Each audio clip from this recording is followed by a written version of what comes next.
श्री गणेशाय नमः। श्री सरस्वत्यै नमः। श्री वेदव्यासाय नमः। अष्टषष्टितमोऽध्यायः। राजा दुष्यंत की अद्भुत शक्ति तथा राज्य शासन की क्षमता का वर्णन।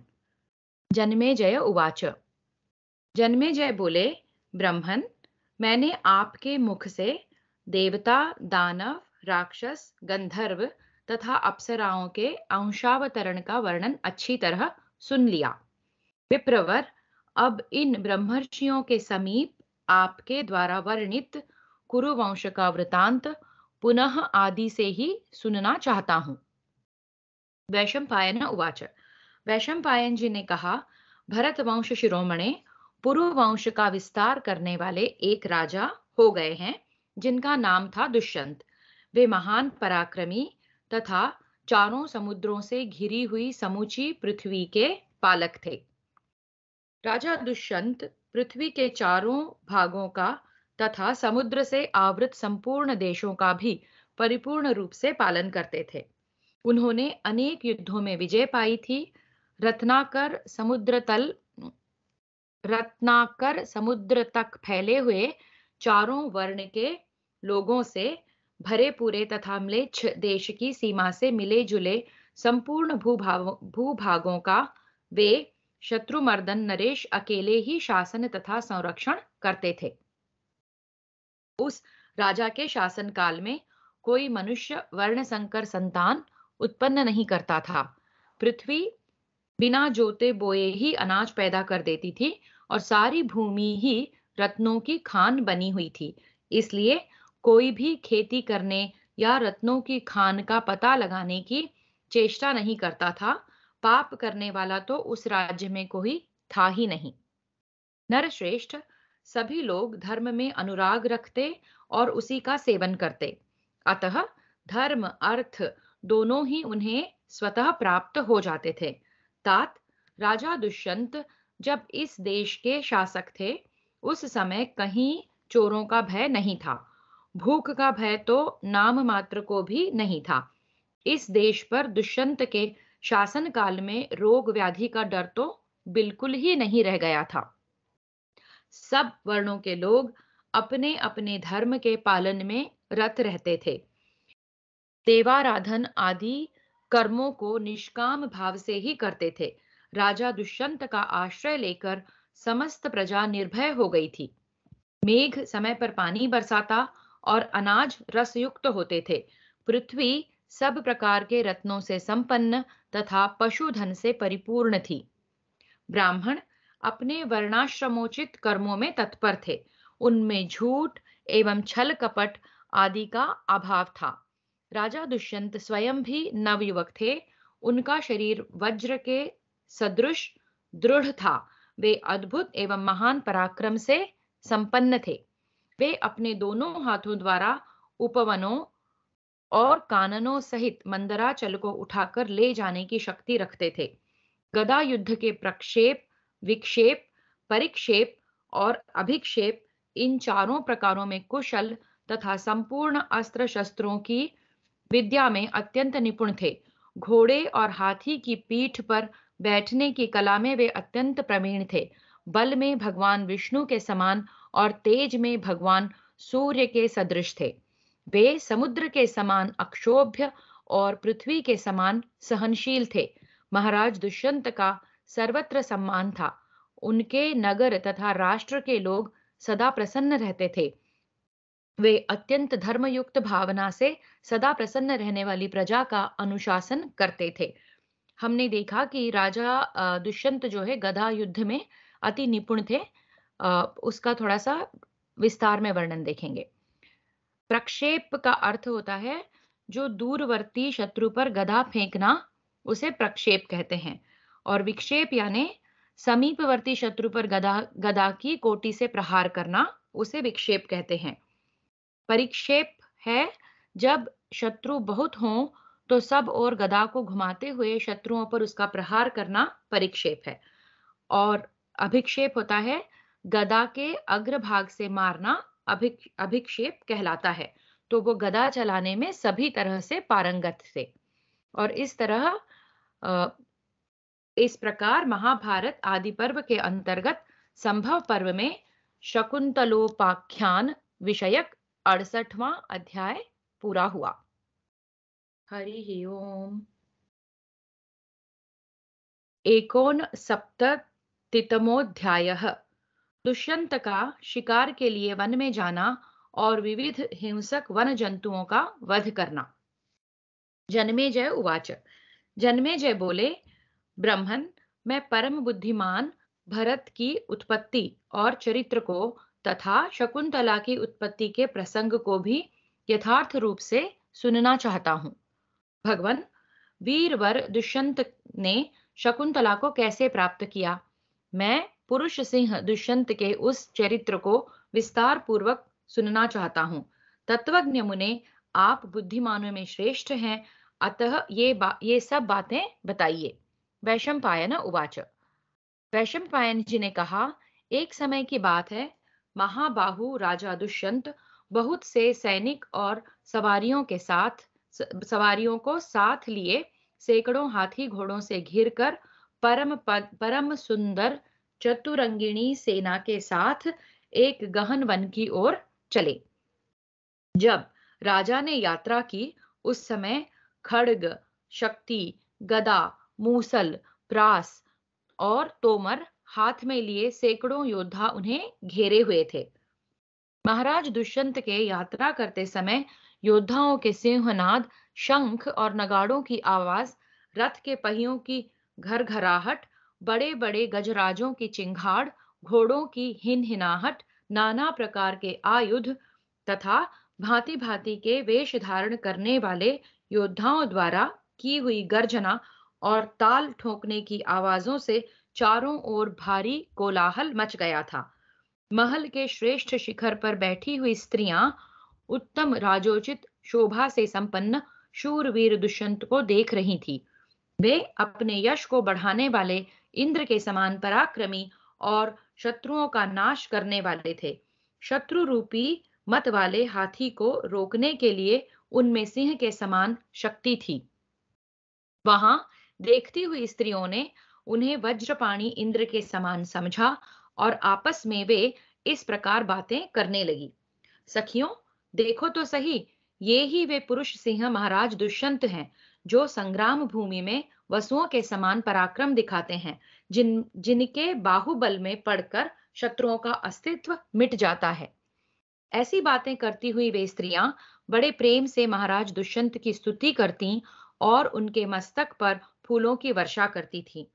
यत्र तत्र खड़े हुए श्रेष्ठ ब्राह्मण सब ओर उनकी स्तुति प्रशंसा करते थे। इस प्रकार महाराज वन में हिंसक पशुओं का शिकार खेलने के लिए बड़ी प्रसन्नता के साथ नगर से बाहर निकले। वे देवराज इंद्र के समान पराक्रमी थे। मत वाले हाथी की पीठ पर बैठकर यात्रा करने वाले उन महाराज दुष्यंत के पीछे पीछे ब्राह्मण, क्षत्रिय, वैश्य और शूद्र सभी वर्णों के लोग गए और सब आशीर्वाद एवं विजय सूचक वचनों द्वारा उनके अभ्युदय की कामना करते हुए उनकी ओर देखते रहे। नगर और जनपद के लोग बहुत दूर तक उनके पीछे पीछे गए, फिर महाराज की आज्ञा होने पर लौट आए। उनका रथ गरुड़ के समान वेगशाली था। उसके द्वारा यात्रा करने वाले नरेश ने घरघराहट की आवाज से पृथ्वी और आकाश को गुंजा दिया। जाते जाते बुद्धिमान दुष्यंत ने एक नंदनवन के समान मनोहर वन देखा, जो बेल, आक, खैर, कैथ और धव यानी कि बाकली आदि वृक्षों से भरपूर था। पर्वत की चोटी से गिरे हुए बहुत से शिलाखंड वहां इधर उधर पड़े थे। ऊंची नीची भूमि के कारण वह वन बड़ा दुर्गम जान पड़ता था। अनेक योजन तक फैले हुए उस वन में कहीं जल या मनुष्य का पता नहीं चलता था। वह सब ओर मृग और सिंह आदि भयंकर जंतुओं तथा अन्य वनवासी जीवों से भरा हुआ था। नरश्रेष्ठ, दुष्यंत ने सेवक, सैनिक और सवारियों के साथ नाना प्रकार के हिंसक पशुओं का शिकार करते हुए उस वन को रौंद डाला। वहां बाणों के लक्ष्य में आए हुए बहुत से व्याघ्रों को महाराज दुष्यंत ने मार गिराया और कितनों को सहायकों से बींध डाला। शक्तिशाली पुरुष में श्रेष्ठ नरेश ने कितने ही दूरवर्ती हिंसक पशुओं को बाणों द्वारा घायल किया, जो निकट आ गए उन्हें तलवार से काट डाला, और कितने ही एक जाति के पशुओं को शक्ति नामक शस्त्र द्वारा मौत के घाट उतार दिया। असीम पराक्रम वाले राजा गदा घुमाने की कला में अत्यंत प्रवीण थे, अतः वे तोमर, तलवार, गदा तथा मूसलों की मार से स्वेच्छा पूर्वक विचरने वाले जंगली हाथियों का वध करते हुए वहां सब ओर विचरने लगे। अद्भुत पराक्रमी नरेश और उनके युद्ध प्रेमी सैनिकों ने उस विशाल वन का कोना कोना छान डाला। अतः सिंह, बाघ उस वन को छोड़कर भाग गए। पशुओं के कितने ही झुंड, जिनके यूथपति मारे गए थे, व्यग्र होकर भागे जा रहे थे, और कितने ही यूथ इधर उधर आर्तनाद करते थे। वे प्यास से पीड़ित हो सूखी नदियों में जाकर जब जल नहीं पाते, तब निराशा से अत्यंत खिन्न हो दौड़ने के परिश्रम से क्लांत चित्त होने के कारण मूर्छित होकर गिर पड़ते।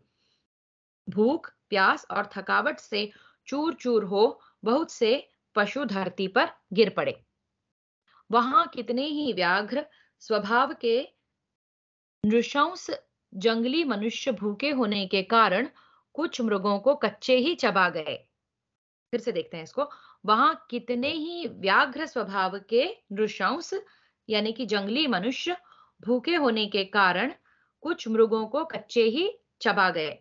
कितने ही वन में विचरने वाले व्याध वहां आग जलाकर मांस पाने की अपनी रीति के अनुसार मांस को कूट कूट कर रांधने और खाने लगे। उस वन में कितने ही बलवान और मत वाले हाथी अस्त्र शस्त्रों के आघात से क्षत विक्षित विक्षत होकर सूंड को समेटे हुए भय के मारे वेग पूर्वक भाग रहे थे। उस समय उनके घावों से बहुत सा रक्त बह रहा था और वे मलमूत्र करते जाते थे। बड़े बड़े जंगली हाथियों ने भी वहां भागते समय बहुत से मनुष्यों को कुचल डाला। वहां बाण रूपी जल की धारा बरसाने वाले सैन्य रूपी बादलों ने उस वन रूपी व्योम को सब ओर से घेर लिया था। महाराज दुष्यंत ने जहां के सिंहों को मार डाला था, वह हिंसक पशुओं से भरा हुआ वन बड़ी शोभा पा रहा था। इस प्रकार श्री महाभारत आदि पर्व के अंतर्गत संभव पर्व में शकुंतलोपाख्यान विषयक 69वां अध्याय पूरा हुआ। हरि ओम। ततितमोऽध्यायः तपोवन और कण्व के आश्रम का वर्णन तथा राजा दुष्यंत का उस आश्रम में प्रवेश। वैशंपायन उवाच। वैशंपायन जी ने कहा, राजन, तदनंतर सेना और सवारियों के साथ राजा दुष्यंत ने सहस्रों हिंसक पशुओं का वध करके एक हिंसक पशु का ही पीछा करते हुए दूसरे वन में प्रवेश किया। उस समय उत्तम बल से युक्त महाराज दुष्यंत अकेले ही थे तथा भूख, प्यास और थकावट से शिथिल हो रहे थे। उस वन के दूसरे छोर में पहुंच जाने पर उन्हें एक बहुत बड़ा ऊसर मैदान मिला, जहां वृक्ष आदि नहीं थे। उस वृक्ष शून्य ऊसर भूमि को लांघकर महाराज दुष्यंत दूसरे विशाल वन में जा पहुंचे, जो अनेक उत्तम आश्रमों से सुशोभित था। देखने में अत्यंत सुंदर होने के साथ ही वह मन में अद्भुत आनंदोल्लास की सृष्टि कर रहा था। उस वन में शीतल वायु चल रही थी। वहां के वृक्ष फूलों से भरे थे और वन में सब ओर व्याप्त हो उसकी शोभा बढ़ा रहे थे। वहां अत्यंत सुखद हरी हरी कोमल घास उगी हुई थी। वह वन बहुत बड़ा था और मीठी बोली बोलने वाले विविध विहंगमों के कलरवों से गूंज रहा था। उसमें कहीं कोकिलों की कुहू कुहू सुनाई पड़ती थी, तो कहीं झिंगुरों की झीनी झनकार गूंज रही थी। वहां सब ओर बड़ी बड़ी शाखाओं वाले विशाल वृक्ष अपनी सुखद शीतल छाया किए हुए थे और उन वृक्षों के नीचे सब ओर भ्रमर मंडरा रहे थे। इस प्रकार वहां सर्वत्र बड़ी भारी शोभा छा रही थी। उस वन में एक भी वृक्ष ऐसा नहीं था जिसमें फूल और फल न लगे हों तथा भौरे न बैठे हों। कांटेदार वृक्ष तो बड़ा वहां ढूंढने पर भी नहीं मिलता था। सब और अनेकानेक पक्षी चहक रहे थे। भांति भांति के पुष्प उस वन की अत्यंत शोभा बढ़ा रहे थे। सभी ऋतुओं में फूल देने वाले सुखद छाया युक्त वृक्ष वहां चारों ओर फैले हुए थे। महान धनुर्धर राजा दुष्यंत ने इस प्रकार मन को मोह लेने वाले उत्तम वन में प्रवेश किया। उस समय फूलों से भरी हुई डालियों वाले वृक्ष वायु के झकोरों से हिल हिल कर उनके ऊपर बार बार अद्भुत पुष्प वर्षा करने लगे। वे वृक्ष इतने ऊंचे थे मानो आकाश को छू लेंगे। उन पर बैठे हुए मीठी बोली बोलने वाले पक्षियों के मधुर शब्द वहां गूंज रहे थे। उस वन में पुष्प रूपी विचित्र वस्त्र धारण करने वाले वृक्ष अद्भुत शोभा पा रहे थे। फूलों से फूलों के भार से झुके हुए उनके कोमल पल्लवों पर बैठे हुए मधुलोभी भ्रमर मधुर गुंजार कर रहे थे। राजा दुष्यंत ने वहां बहुत से ऐसे रमणीय प्रदेश देखे जो फूलों के ढेर से सुशोभित तथा लता मंडपों से अलंकृत थे। मन की प्रसन्नता को बढ़ाने वाले उन मनोहर प्रदेशों का अवलोकन करके उस समय महातेजस्वी राजा को बड़ा हर्ष हुआ। फूलों से लदे हुए वृक्ष एक दूसरे से अपनी डालियों को सटाकर मानो गले मिल रहे थे। वे गगनचुंबी वृक्ष इंद्र की ध्वजा के समान जान पड़ते थे और उनके कारण उस वन की बड़ी शोभा हो रही थी। सिद्ध चारण समुदाय तथा गंधर्व और अप्सराओं के समूह भी उस वन का अत्यंत सेवन करते थे। वहां मत वाले वानर और किन्नर निवास करते थे। उस वन में शीतल सुगंध सुखदायिनी मंद वायु फूलों के पराग वहन करती हुई मानो रमण की इच्छा से बार बार वृक्षों के समीप आती थी। वह वन मालिनी नदी के कछार में फैला हुआ था और ऊंची ध्वजाओं के समान ऊंचे वृक्षों से भरा होने के कारण अत्यंत मनोहर जान पड़ता था। राजा ने इस प्रकार उत्तम गुणों से युक्त उस वन का भली भांति अवलोकन किया।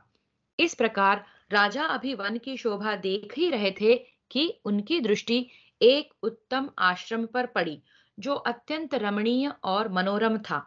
वहां बहुत से पक्षी हर्षोल्लास में भर कर चहक रहे थे। नाना प्रकार के वृक्षों से भरपूर उस वन में स्थान स्थान पर अग्निहोत्र की आग प्रज्वलित हो रही थी।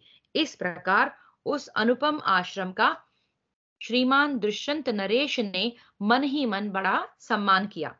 वहां बहुत से त्यागी विरागी यति बाल खिल्य ऋषि तथा अन्य मुनिगण निवास करते थे। अनेकानेक अग्निहोत्र गृह उस आश्रम की शोभा बढ़ा रहे थे।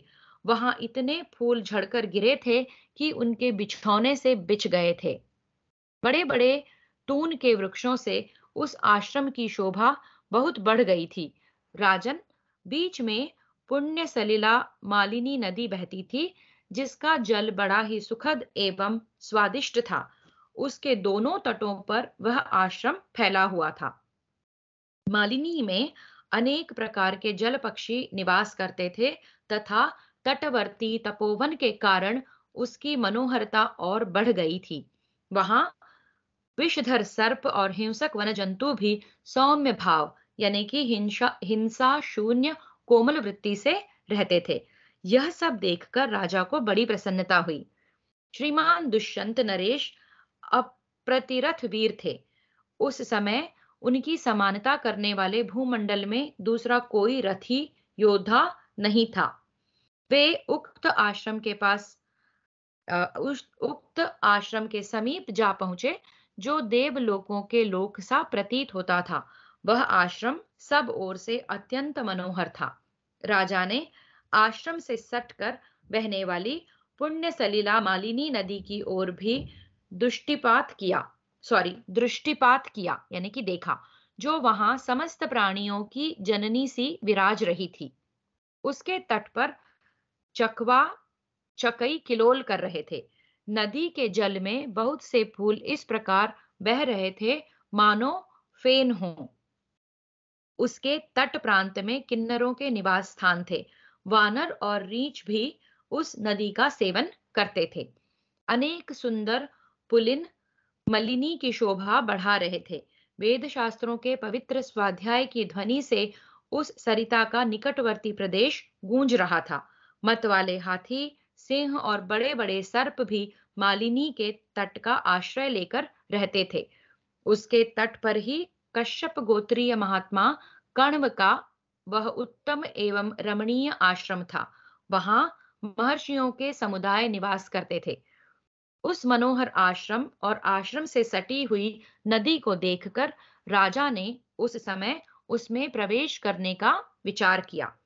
टापुओं से युक्त तथा सुरम्य तट वाली मालिनी नदी से सुशोभित वह आश्रम गंगा नदी से शोभायमान भगवान नर नारायण के आश्रम सा जान पड़ता था।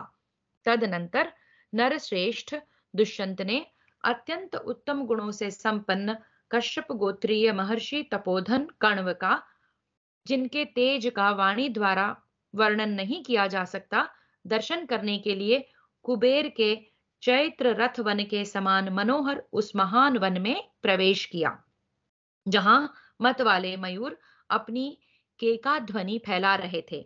वहां पहुंचकर नरेश ने रथ, घोड़े, हाथी और पैदलों से भरी हुई अपनी चतुरंगिणी सेना को उस तपोवन के किनारे ठहरा दिया और कहा, सेनापति और सैनिकों, मैं रजोगुण रहित तपस्वी महर्षि कश्यप नंदन कण्व का दर्शन करने के लिए उनके आश्रम में जाऊंगा। तब तक मैं जब तक मैं वहां से लौट न आऊं, तब तक तुम लोग यहीं ठहरो। इस प्रकार आदेश दे नरेश्वर दुष्यंत ने नंदनवन के समान सुशोभित उस तपोवन में पहुंचकर भूख प्यास को भुला दिया। वहां उन्हें बड़ा आनंद मिला। वे नरेश मुकुट आदि राज चिन्हों को हटाकर साधारण वेशभूषा में मंत्रियों और पुरोहितों के साथ उस उत्तम आश्रम के भीतर गए। वहां ये तपस्या के भंडार अविकारी महर्षि कण्व का दर्शन करना चाहते थे। राजा ने उस आश्रम को देखा, मानो दूसरा ब्रह्मलोक हो। नाना प्रकार के पक्षी वहां कलरव कर रहे थे। भ्रमरों के गुंजन से सारा आश्रम गूंज रहा था। श्रेष्ठ ऋग्वेदी ब्राह्मण पद और क्रम पूर्वक ऋचाओं का पाठ कर रहे थे।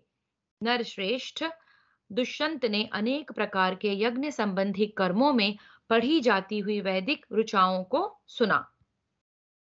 यज्ञ विद्या और उसके अंगों की जानकारी रखने वाले यजुर्वेदी विद्वान भी आश्रम की शोभा बढ़ा रहे थे। नियम पूर्वक ब्रह्मचर्य व्रत का पालन करने वाले सामवेदी महर्षियों द्वारा वहां मधुर स्वर में सामवेद का गान किया जा रहा था।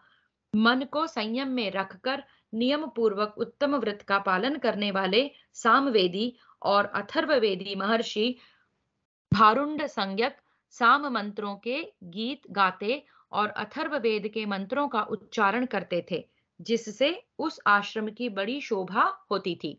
श्रेष्ठ अथर्ववेदीय विद्वान तथा पूगय पूय पूगयज्ञीय नामक साम के गायक सामवेदी महर्षि पद और क्रम सहित अपनी अपनी संहिता का पाठ करते थे।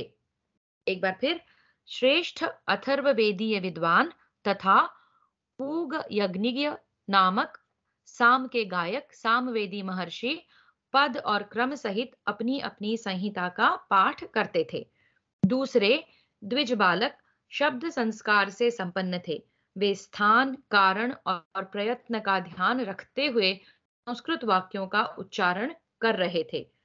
उन सबके तुमुल शब्दों से गूंजता हुआ वह सुंदर आश्रम द्वितीय ब्रह्मलोक के समान सुशोभित होता था।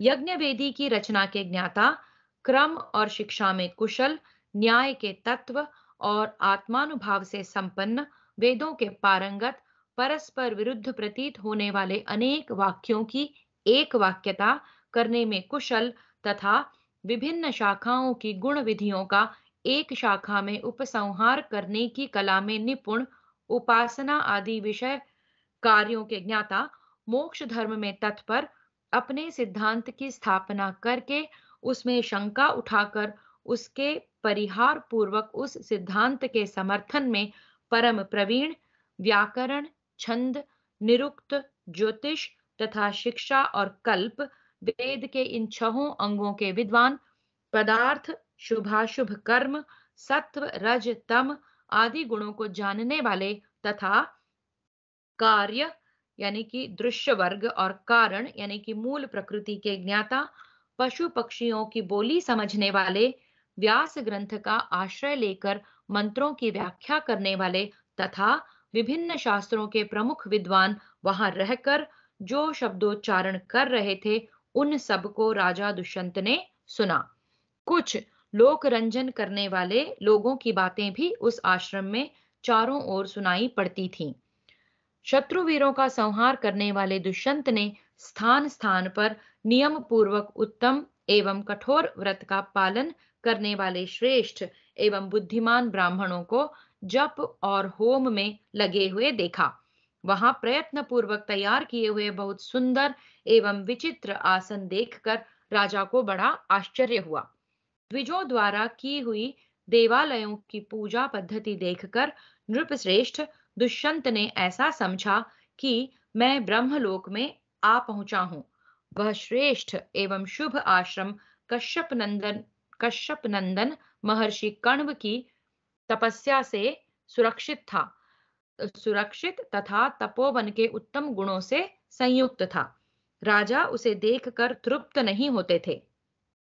महर्षि कण्व का वह आश्रम जिसमें वे स्वयं रहते थे, सब ओर से महान व्रत का पालन करने वाले तपस्वी महर्षियों द्वारा घिरा हुआ था। वह अत्यंत मनोहर, मंगलमय और एकांत स्थान था। शत्रु नाशक राजा दुष्यंत ने मंत्री और पुरोहित के साथ उसकी सीमा में प्रवेश किया। इस प्रकार श्री महाभारत आदि पर्व के अंतर्गत संभव पर्व में शकुंतलोपाख्यान विषयक 70वां अध्याय पूरा हुआ। हरि ओम। एकसप्ततितमोऽध्यायः। राजा दुष्यंत का शकुंतला के साथ वार्तालाप, शकुंतला के द्वारा अपने जन्म का कारण बतलाना तथा उसी प्रसंग में विश्वामित्र की तपस्या से इंद्र का चिंतित होकर मेनका को मुनि का तपोभंग करने के लिए भेजना। वैशंपायन उवाच।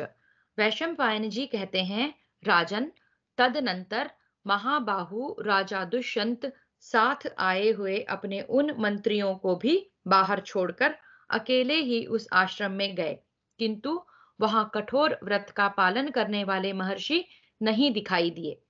महर्षि कण्व को न देखकर और आश्रम को सूना पाकर राजा ने संपूर्ण वन को प्रतिध्वनित करते हुए से पूछा, यहां कौन है? दुष्यंत के उस शब्द को सुनकर एक मूर्तिमती लक्ष्मी सी सुंदरी कन्या तापसी का वेश धारण किए आश्रम के भीतर से निकली। जन्मेजय, उत्तम व्रत का पालन करने वाली वह सुंदरी कन्या रूप, यौवन, शील और सदाचार से संपन्न थी। राजा दुष्यंत के विशाल नेत्र प्रफुल्ल कमल दल के समान सुशोभित थे।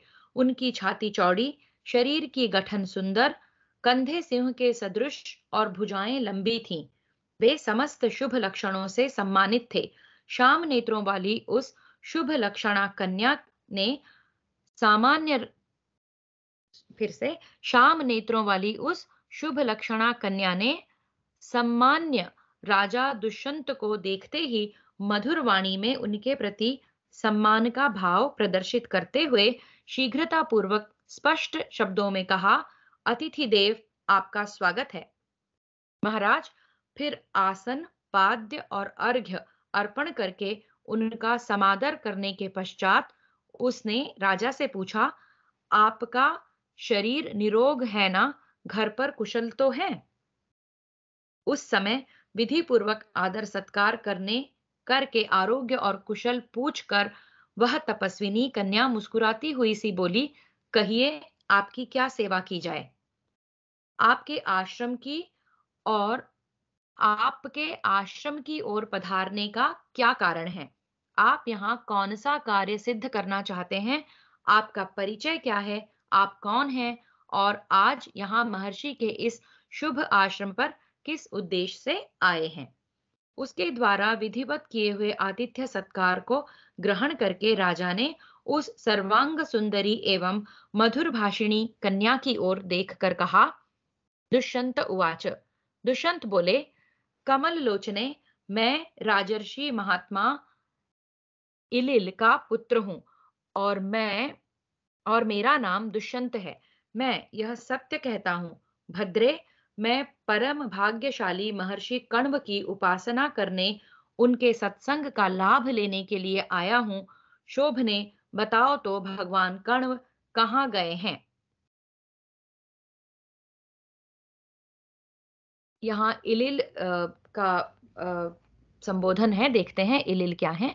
दुष्यंत के पिता के इलिल और ईलीन दोनों ही नाम मिलते हैं। तो राजा दुष्यंत ने अपना परिचय दिया कि वो इलिल के पुत्र हैं। शकुंतलोवाच।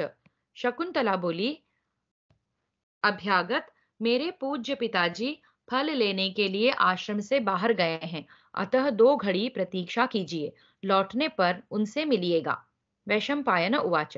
वैशंपायन जी कहते हैं, जन्मेजय, राजा दुष्यंत ने देखा महर्षि कण्व आश्रम पर नहीं है और वह तापसी कन्या उन्हें वहां ठहरने के लिए कह रही है।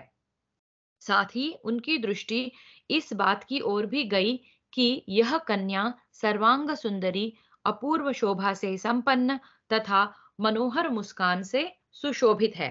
इसका शरीर सौंदर्य की प्रभा से प्रकाशित हो रहा है। तपस्या तथा मन इंद्रियों के संयम ने इसमें अपूर्व तेज भर दिया है। यह अनुपम रूप और नई जवानी से उद्भासित हो रही है। यह सब सोचकर राजा ने पूछा, मनोहर कटि प्रदेश से सुशोभित सुंदरी, तुम कौन हो? किसकी पुत्री हो और किस लिए इस वन में आई हो? शोभने, तुमसे ऐसे अद्भुत रूप और गुणों का विकास कैसे हुआ है?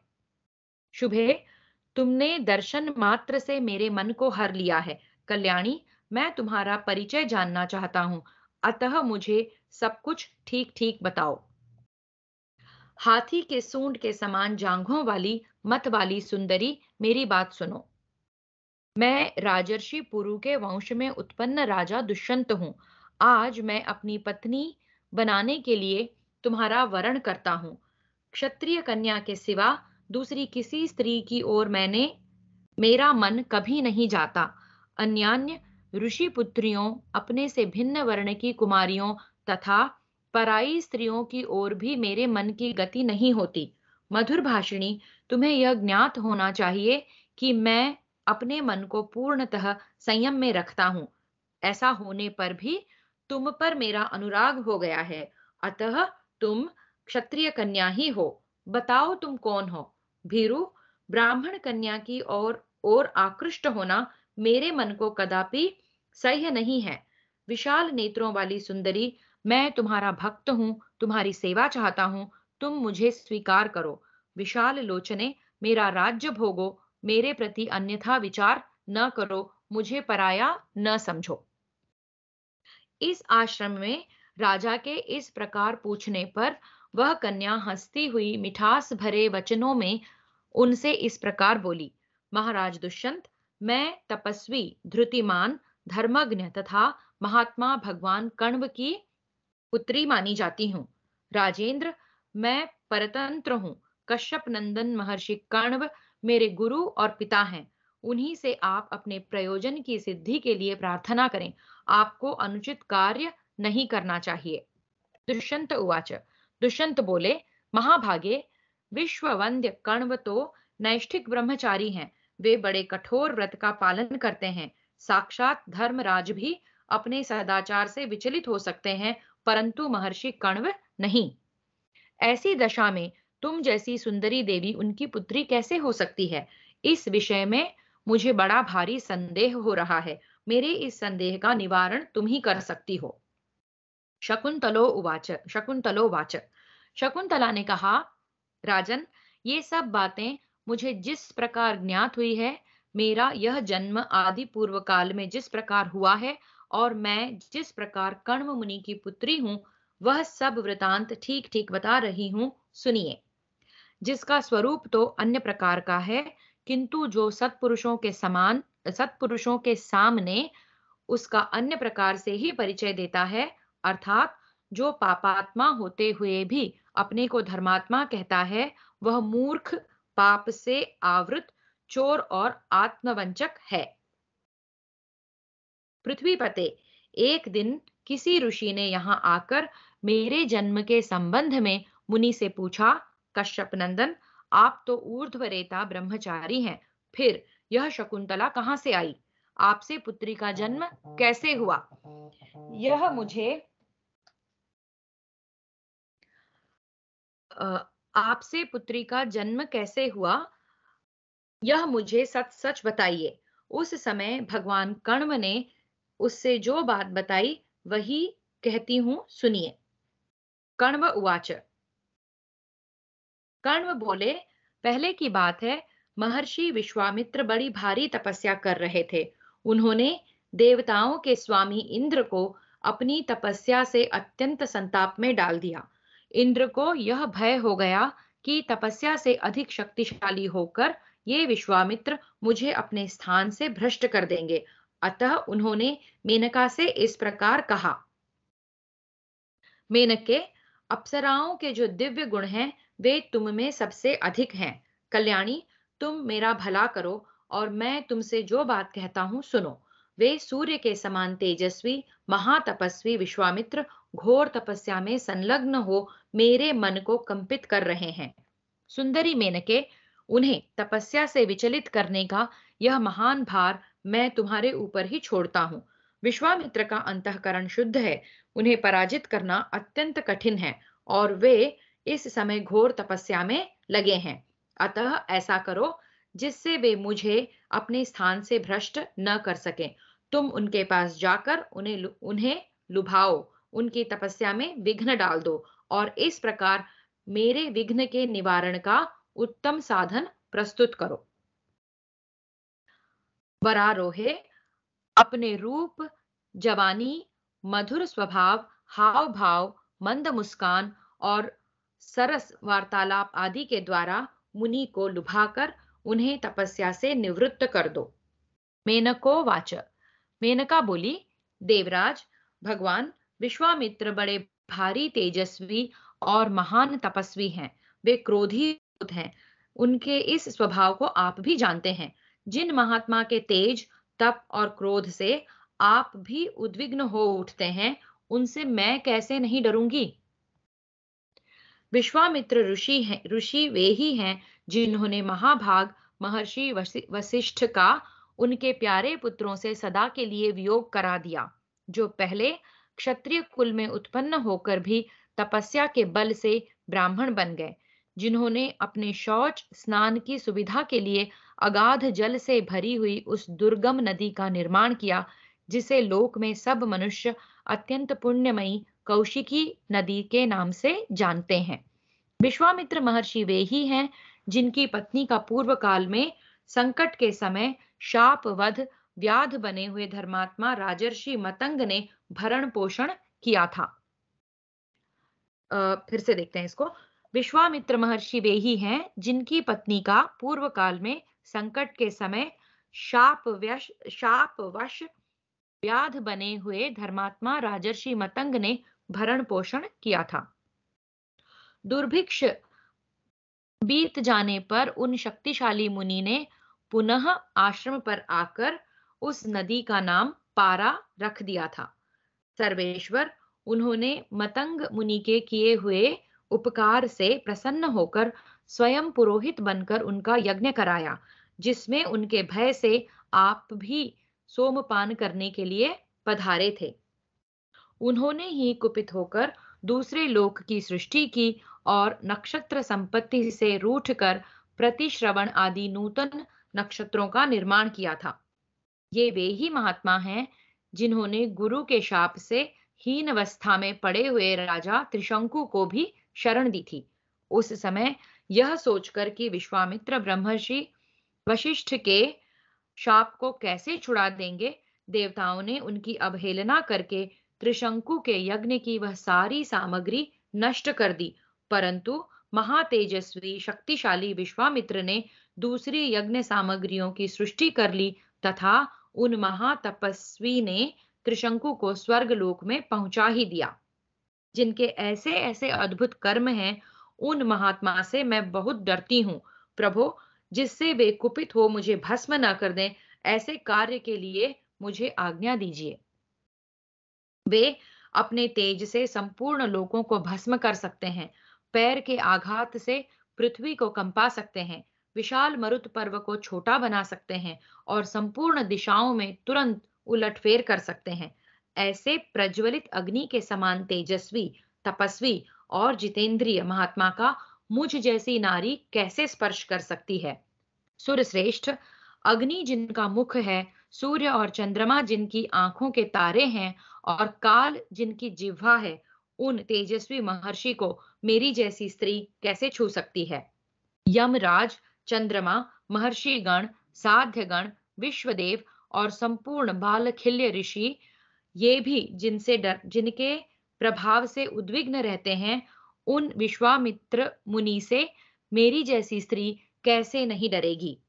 सुरेंद्र, आपके इस प्रकार वहां जाने का आदेश पाने पर मैं उन महर्षि के समीप कैसे नहीं जाऊंगी?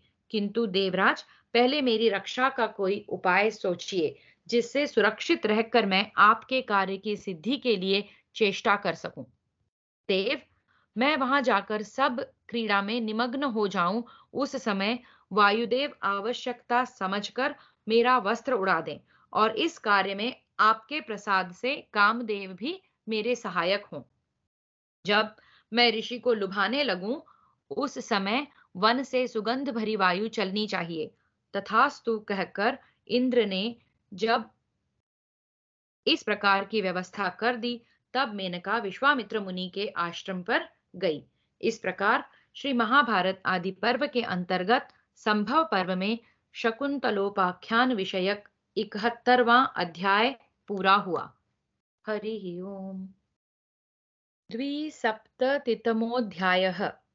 मेनका विश्वामित्र मिलन, कन्या की उत्पत्ति, शकुंत पक्षियों द्वारा उसकी रक्षा और कण्व का उसे अपने आश्रम पर लाकर शकुंतला नाम रखकर पालन करना। कण्व उवाच। शकुंतला दुष्यंत से कहती है कि महर्षि कण्व ने पूर्वोक्त ऋषि से शेष वृतांत इस प्रकार कहा। मेनका के ऐसा कहने पर इंद्रदेव ने वायु को उसके साथ जाने का आदेश दिया। तब मेनका वायुदेव के साथ समयानुसार वहां से प्रस्थित हुई। वन में पहुंचकर भीरु स्वभाव वाली सुंदरी मेनका ने एक आश्रम में विश्वामित्र मुनि को तप करते देखा।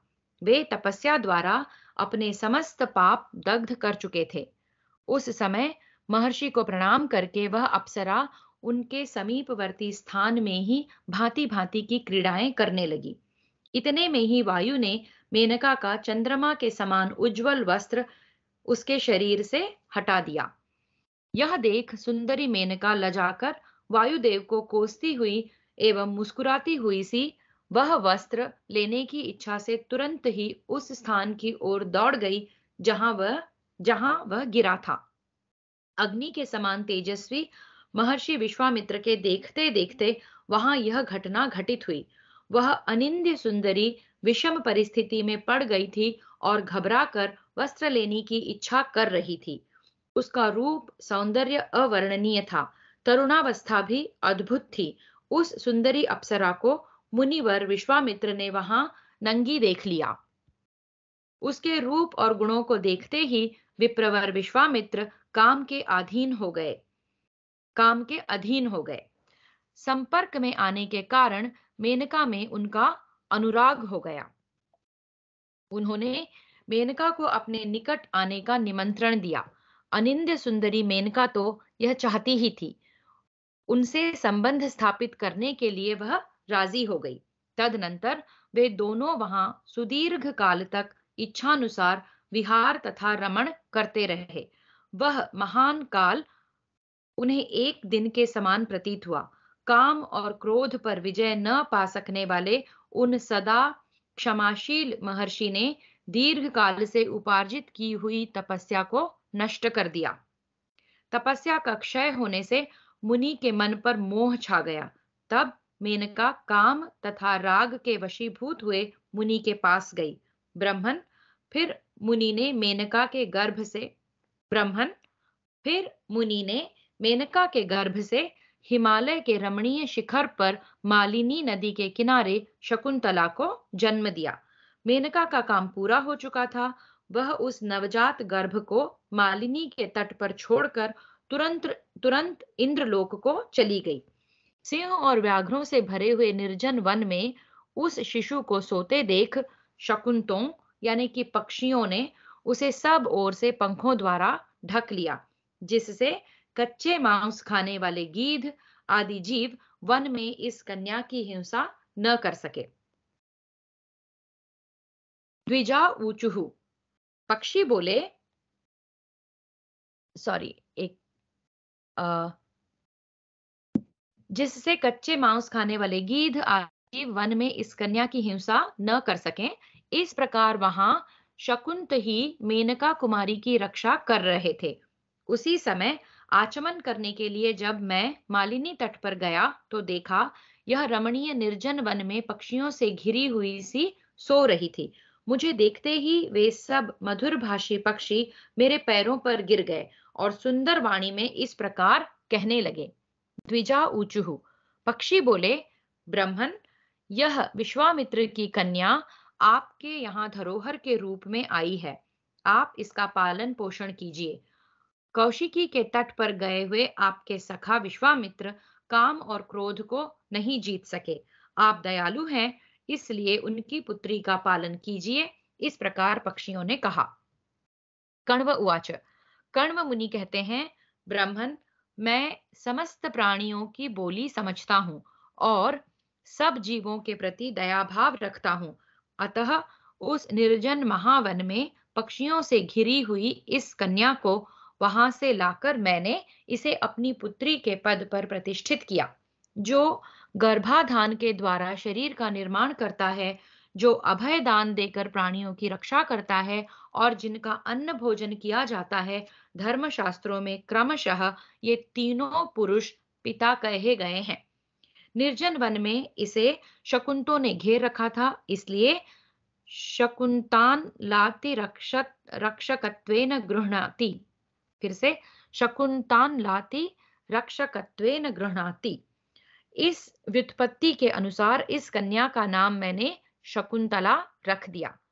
ब्रह्मन, इस प्रकार शकुंतला मेरी बेटी हुई, आप यह जान लें। प्रशंसनीय शील स्वभाव वाली शकुंतला भी मुझे अपना पिता मानती है। शकुंतलो वाच, शकुंतला कहती है, यहाँ ये वापस दुष्यंत से कह रही है, राजन, उन महर्षि के पूछने पर पिता कण्व ने मेरे जन्म का यह वृतांत उन्हें बताया था। इस तरह आप मुझे कण्व की ही पुत्री समझिए। मैं अपने जन्मदाता पिता को तो जानती नहीं, कण्व को ही पिता मानती हूँ। महाराज, इस प्रकार जो वृतांत मैंने सुन रखा था वह सब आपको बता दिया।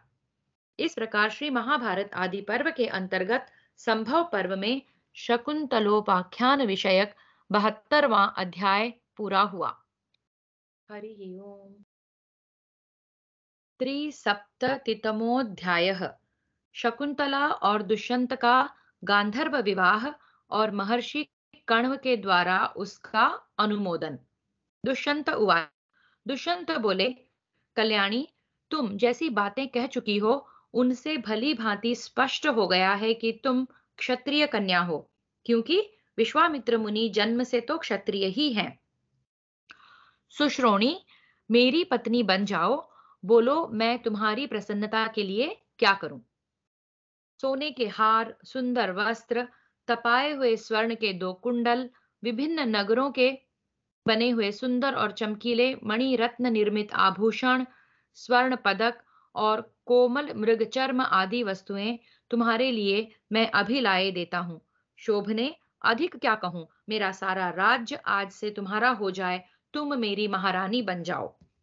भीरु, सुंदरी, गांधर्व विवाह के द्वारा मुझे अंगीकार करो। ब्रह्मोरु विवाहों में गांधर्व विवाह श्रेष्ठ कहलाता है। शकुंतलोवाच। शकुंतला ने कहा, राजन, मेरे पिता कण्व फल लेने के लिए इस आश्रम से बाहर गए हैं। 2 घड़ी प्रतीक्षा कीजिए, वे ही मुझे आपकी सेवा में समर्पित करेंगे। महाराज, पिता ही मेरे प्रभु हैं, उन्हें ही मैं सदा अपना सर्वोत्कृष्ट देवता मानती हूँ। पिताजी मुझे जिसको सौंप देंगे वही मेरा पति होगा। कुमारावस्था में पिता, जवानी में पति और बुढ़ापे में पुत्र रक्षा करते हैं। अतः स्त्री को कभी स्वतंत्र नहीं रहना चाहिए। धर्मिष्ठ राजेंद्र, मैं अपने तपस्वी पिता की अवहेलना करके अधर्म पूर्वक पति का वरण कैसे कर सकती हूँ? दुष्यंत उवाच। दुष्यंत बोले, सुंदरी, ऐसा न कहो। तपोराशि महात्मा कण्व बड़े ही दयालु हैं। शकुंतलोवाच। शकुंतला ने कहा, राजन, ब्राह्मण क्रोध के द्वारा ही प्रहार करते हैं। मैं हाथ में लोहे का हथियार नहीं धार वे हाथ में लोहे का हथियार नहीं धारण करते। अग्नि अपने तेज से, सूर्य अपनी किरणों से, राजा दंड से और ब्राह्मण क्रोध से दग्ध करते हैं। कुपित ब्राह्मण अपने क्रोध से अपराधी को वैसे ही नष्ट कर देते हैं जैसे वज्रधारी इंद्र असुरों को। दुष्यंत उवाच। दुष्यंत बोले, वरारोहे, तुम्हारा शील और स्वभाव प्रशंसा के योग्य है। मैं चाहता हूं तुम मुझे स्वेच्छा से स्वीकार करो। मैं तुम्हारे लिए ही यहाँ ठहरा हूं। मेरा मन तुम में ही लगा हुआ है। आत्मा ही अपना बंधु है, आत्मा ही अपना आश्रय है, आत्मा ही अपना मित्र है और वही अपना पिता है। अतः तुम स्वयं ही धर्म पूर्वक आत्मसमर्पण करने योग्य हो। धर्मशास्त्र की दृष्टि से संक्षेप से 8 प्रकार के ही विवाह माने गए हैं। ब्राह्म, दैव, आर्ष, प्राजापत्य, आसुर, गंधर्व, राक्षस तथा 8वां पैशाच। स्वयंभुव मनु का कथन है कि इनमें बाद वालों की अपेक्षा पहले वाले विवाह धर्मानुकूल हैं। पूर्व कथित जो 4 विवाह ब्राह्म, दैव, आर्ष तथा प्राजापत्य हैं, उन्हें ब्राह्मण के लिए उत्तम समझो। अनिंदिते, ब्राह्म से लेकर गंधर्व तक क्रमशः 6 विवाह क्षत्रिय के लिए धर्मानुकूल जानो। राजाओं के लिए तो राक्षस विवाह का भी विधान है। वैश्यों और शूद्रों में आसुर विवाह ग्राह्य माना गया है। अंतिम 5 विवाहों में 3 तो धर्म सम्मत हैं और 2 अधर्म रूप माने गए हैं। पैशाच और आसुर विवाह कदापि करने योग्य नहीं है। इस विधि के अनुसार विवाह करना चाहिए। यह धर्म का मार्ग बताया गया है। गांधर्व और राक्षस दोनों विवाह क्षत्रिय जाति के लिए धर्मानुकूल ही हैं। अतः उनके विषय में तुम्हें संदेह नहीं करना चाहिए। वे दोनों विवाह परस्पर मिले हों या पृथक पृथक हों, क्षत्रिय के लिए करने योग्य ही हैं। इसमें संशय नहीं है। अतः सुंदरी, मैं तुम्हें पाने के लिए इच्छुक हूं। तुम भी मुझे पाने की इच्छा रखकर गांधर्व विवाह के द्वारा मेरी पत्नी बन जाओ। शकुंतलोवाच। शकुंतला ने कहा, पौरश्रेष्ठ, यदि यह गांधर्व विवाह धर्म का मार्ग है, यदि आत्मा स्वयं ही अपना दान करने में समर्थ है, तो इसके लिए मैं तैयार हूं। किंतु प्रभो, मेरी एक शर्त है, उसे सुन लीजिए और उसका पालन करने के लिए मुझसे सच्ची प्रतिज्ञा कीजिए। वह शर्त क्या है, यह मैं एकांत में आपसे कर रही हूं। महाराज दुष्यंत, मेरे गर्भ से आपके द्वारा जो पुत्र उत्पन्न हो, वही आपके बाद युवराज हो, ऐसी मेरी इच्छा है। यह मैं आपसे सत्य कहती हूँ। यदि यह शर्त इसी रूप में आपको स्वीकार हो, तो आपके साथ मेरा समागम हो सकता है। वैशंपायन उवाच। वैशंपायन जी कहते हैं, जन्मेजय, शकुंतला की यह बात सुनकर राजा दुष्यंत ने बिना कुछ सोचे विचारे यह उत्तर दे दिया कि ऐसा ही होगा। वे शकुंतला से बोले, शुचिस्मिते, मैं शीघ्र तुम्हें अपने नगर में ले चलूंगा। सुश्रोणी, तुम राजभवन में ही रहने योग्य हो। मैं तुमसे यह सच्ची बात कहता हूँ। ऐसा कहकर राजर्षि दुष्यंत ने अनिंद्यगामिनी शकुंतला का विधि पूर्वक पाणी ग्रहण किया और उसके साथ एकांतवास किया। फिर उसे विश्वास दिलाकर वहां से विदा हुए। जाते समय उन्होंने बार बार कहा, पवित्र मुस्कान वाली सुंदरी, मैं तुम्हारे लिए चतुरंगिणी सेना भेजूंगा और उसके साथ अपने राजभवन में बुलवाऊंगा। अनिंद्यगामिनी शकुंतला से ऐसा कहकर राजर्षि दुष्यंत ने उसे अपनी भुजाओं में भर लिया और उसकी ओर मुस्कुराते हुए देखा। देवी शकुंतला राजा की परिक्रमा करके खड़ी थी। उस समय उन्होंने उसे हृदय से लगाया। शकुंतला के मुख पर आंसुओं की धारा बह चली और वह नरेश के चरणों में गिर पड़ी।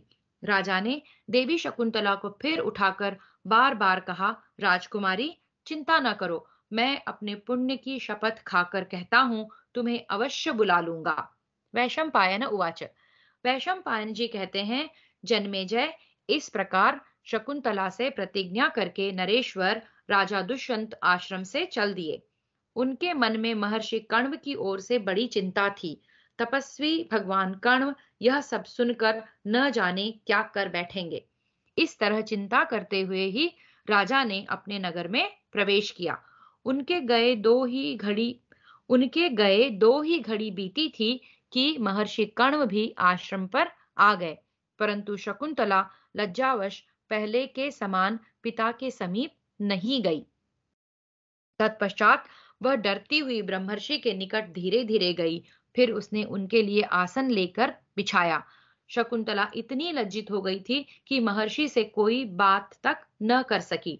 भरत श्रेष्ठ, वह अपने धर्म से गिर जाने के कारण भयभीत हो रही थी। जो कुछ समय पहले तक स्वाधीन ब्रह्मचारी जो कुछ समय पहले तक स्वाधीन ब्रह्मचारिणी थी, वही उस समय अपना दोष देखने के कारण घबरा गई थी। शकुंतला को लज्जा में डूबी हुई देख महर्षि कण्व ने उससे कहा, कण्व उवाच। कण्व बोले, बेटी, तू सलज्ज होकर ही दीर्घायु होगी। अब पहले जैसे चपल न रह सकेगी। शुभे, सारी बातें स्पष्ट बता, भय न कर। वैशंपायन उवाच।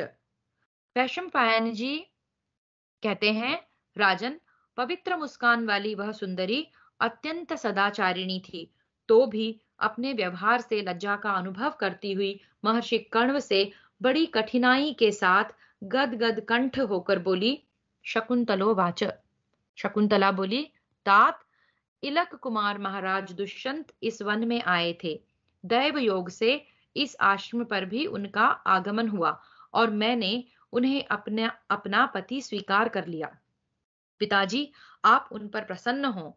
वे महायशस्वी नरेश अब मेरे स्वामी हैं। इसके बाद का सारा वृतांत आप दिव्य ज्ञान दृष्टि से देख सकते हैं। क्षत्रिय कुल को अभयदान देकर उन पर कृपा दृष्टि करें।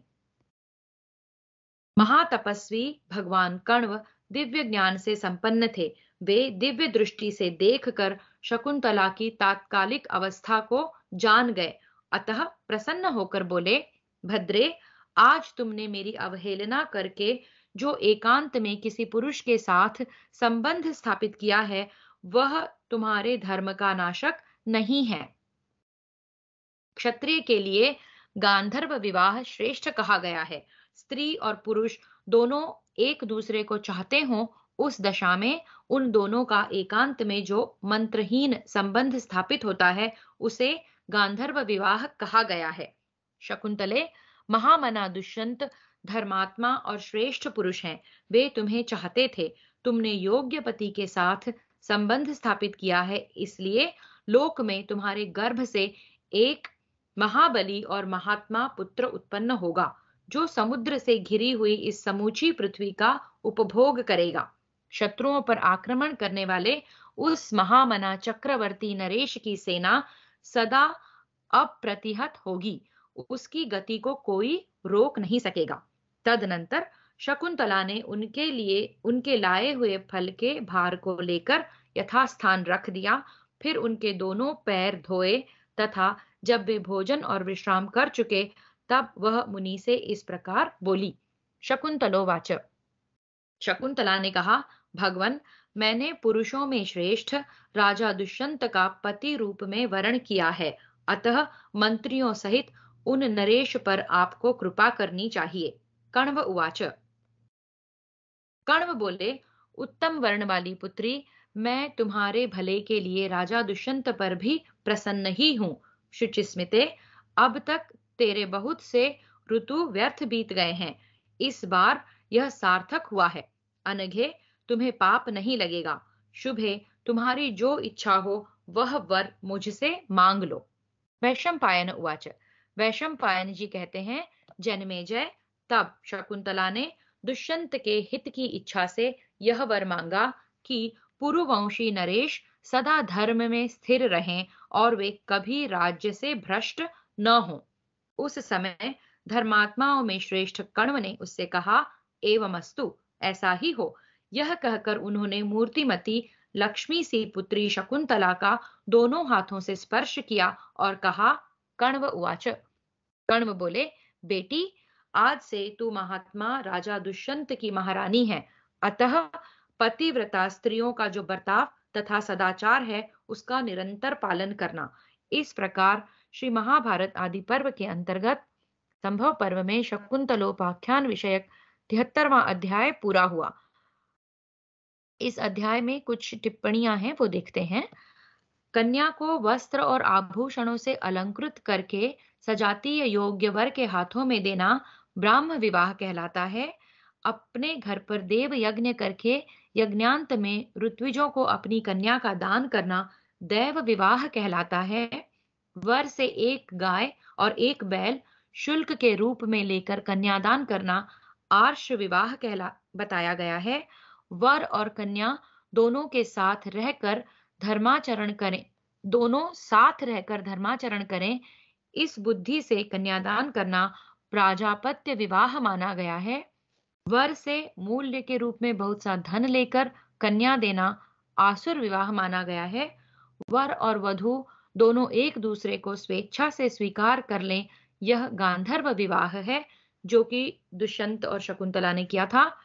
युद्ध करके मार काट मचाकर रोती हुई कन्या को इसके रोते हुए भाई बंधुओं से छीन लेना राक्षस विवाह माना गया है। जब घर के लोग सोए हों अथवा असावधान हो, इस दशा में कन्या को चुरा लेना पैशाच विवाह कहा गया है। तो हमने 8 विवाह के प्रकार सुने थे जो राजा दुष्यंत ने शकुंतला को बताए। ये उनका विस्तार पूर्वक वर्णन था। और इस प्रकार महाभारत के आदि पर्व अंतर्गत संभव पर्व में शकुंतलोपाख्यान विषयक 73वां अध्याय पूरा हुआ। हरि ओम।